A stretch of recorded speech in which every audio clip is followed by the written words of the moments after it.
A paz do Senhor Jesus, vamos começar aqui mais um cafezinho com Jesus. Eu sou o pastor Alex que apresenta o cafezinho. Hoje nós estamos no nosso segundo áudio, currículo de Davi, né? É muito importante a gente saber disso. Por quê? Porque nos remete também a aprendermos com ele. Nunca, jamais, a gente pode dizer que a gente é santo, a gente tropeça, a gente erra. Mas quanto mais a gente puder fazer um currículo que agrada a Deus, isso é muito importante. Entenda que estamos amando o Senhor e Ele está nos moldando para aprendermos cada vez mais. Então, o currículo de Davi é baseado em 1 Samuel, capítulo 16, verso 17 e 18. Vamos lá? 1 Samuel, capítulo 16, versículo 17 e versículo 18, que diz assim: Então disse Saul aos seus servos: Buscai-me, pois, um homem que toque bem. Olha só. E traze-mo.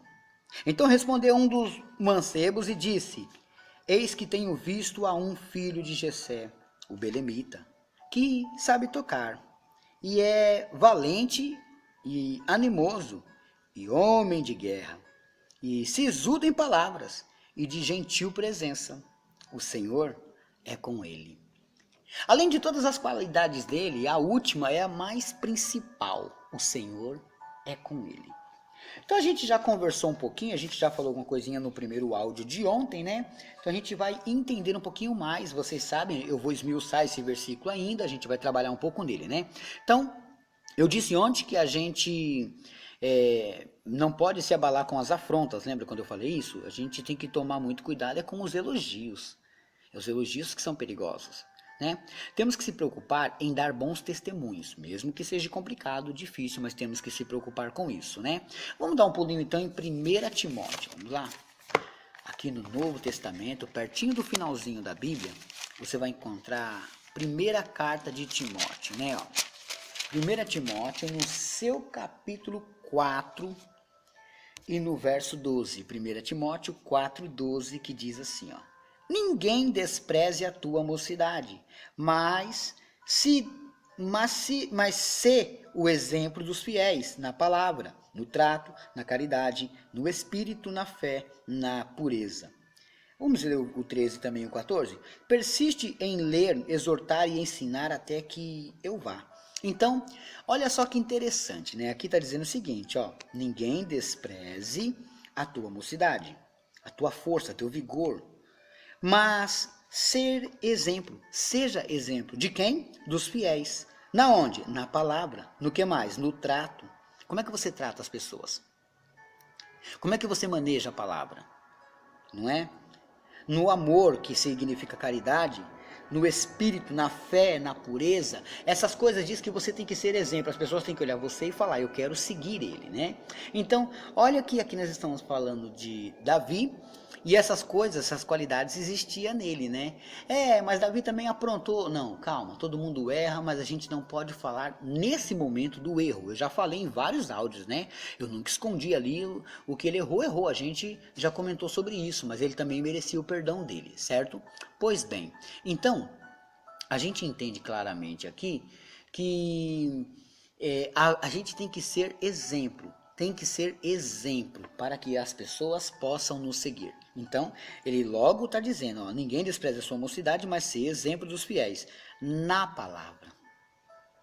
Já começa assim. Na onde? Na palavra. No trato, no amor, no espírito, na fé e na pureza. Na palavra, no trato, no amor, no espírito, na fé e na pureza. Tudo isso ele remete que você tem que fazer. Né? Agora, voltando à nossa história de Davi, o jovem descreve a Davi para o rei. Ele fala, né? Ele fala de 6 qualidades, mas existem 7. Como assim, pastor? Não, então, ele falou de 6, mas lá existe 7. Aí eu não vou falar agora, né? A gente vai ver aqui quando ele está falando de Davi. Tá certo que a gente parou em um versículo, mas vamos ver mais para frente, né? Vejamos os 6 versículos. Ele sabe tocar. Não é qualquer um que tem o dom, que entende as estrofes, as notas, que entende essas coisas, né? Porque eu praticamente, na minha casa nós temos um teclado que a minha mãe me deu de presente, né? Eu estou esperando meus filhos crescerem para aprenderem a tocar.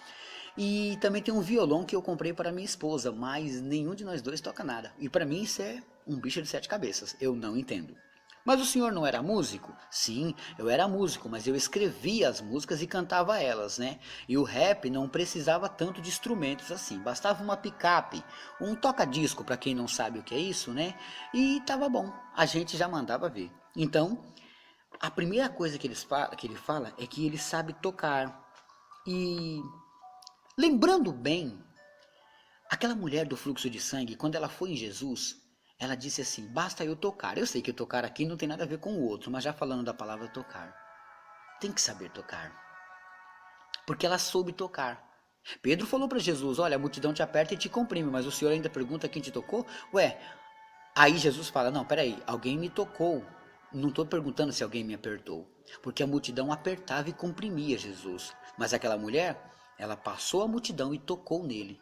Há uma diferença de tocar e de apertar. É bem diferente. O tocar, ele é com suavidade e com muito carinho, com muito amor. O tocar é mais robustez, é mais ignorante no sentido, sabe? Então, aqui Davi sabia tocar.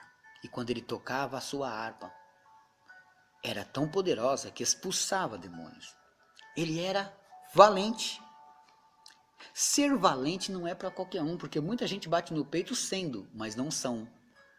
E aqui Davi é descrito que ele é valente. Olha que interessante. Um homem valente, qualquer um pode confiar, pode esperar. Aqui diz também que ele é animoso. A gente vai entender um pouquinho mais o que significa tudo isso. Aqui fala que ele era um homem de guerra, sabe? É uma pessoa assim que não dava para trás, não. Ele também era sisudo em palavras. Mas o que é isso, pastor? Calma, que a gente vai aprender. Não vou revelar tudo hoje, não. E ele também é de gentil presença. A presença dele era tão boa que as pessoas gostavam de ver ele, de estar perto dele. Estamos falando do currículo do rei Davi. Ele ainda não era rei, era um pequeno menino, mas a gente está entendendo. Agora a sétima que eu disse, né, que o menino apresentou 6 qualidades do rei Davi, mas eu encontrei 7, né? A sétima está no verso 19, porque a gente leu o verso 18, não foi? Então, a gente leu o verso 17 e 18, mas a sétima qualidade está no 19. Davi está com as ovelhas. Ele era pastor. Jovenzinho, sabia guiar. Ou você duvida que quando ele chamava as ovelhas, elas conheciam a voz dele? Elas sabiam. E ele tinha amor pelas ovelhas, porque com bastante ovelhas ele se importou de salvar aquela que estava entre os dentes de um urso, de um leão, e tomou e matou aqueles bichos por causa de uma ovelha. Não é um homem de guerra? Um homem valente? Esse é o currículo de Davi que eu estou te apresentando, que talvez você não sabe ou não sabia, né? Que ele era tudo isso. E as qualidades, às vezes, vêm com o caráter que você vai formando, você vai enxergando a sua vida à frente e vai percebendo que você tem que mudar certas coisas. A gente erra, a gente tropeça. Eu vivo pedindo perdão pelos meus erros, porque sei que eu não devia fazer e fiz, não devia falar e falei. E aí quando eu vou ver, meu Deus, eu preciso me consertar nisso, consertar naquilo, porque a gente erra. Mas quanto mais a gente se reconhecer do erro, a gente se aproxima da misericórdia. É isso que é importante. É você reconhecer que você errou e você precisa se limpar. Precisa tirar as coisas que estão contra você, que estão na verdade te atrapalhando, porque parece que estão te ajudando, mas está te atrapalhando. E aí, como é que a gente pode dar um currículo para Deus? Senhor, eis-me aqui, envia-me a mim. Deus vai falar, mas o seu currículo não é legal. E agora? Então, o nosso currículo ele tem que ser formado dessa maneira, né? Tem que ser formado com qualidades que agrada a Deus. E você não precisa ficar falando aí de você para outras pessoas, não. As pessoas vão falar de você. Como já falam mal, também vão falar bem. Vão olhar para você e vão falar, essa pessoa é assim, assim, assim, dá para confiar nela. Isso são qualidades que entram num currículo. Amém?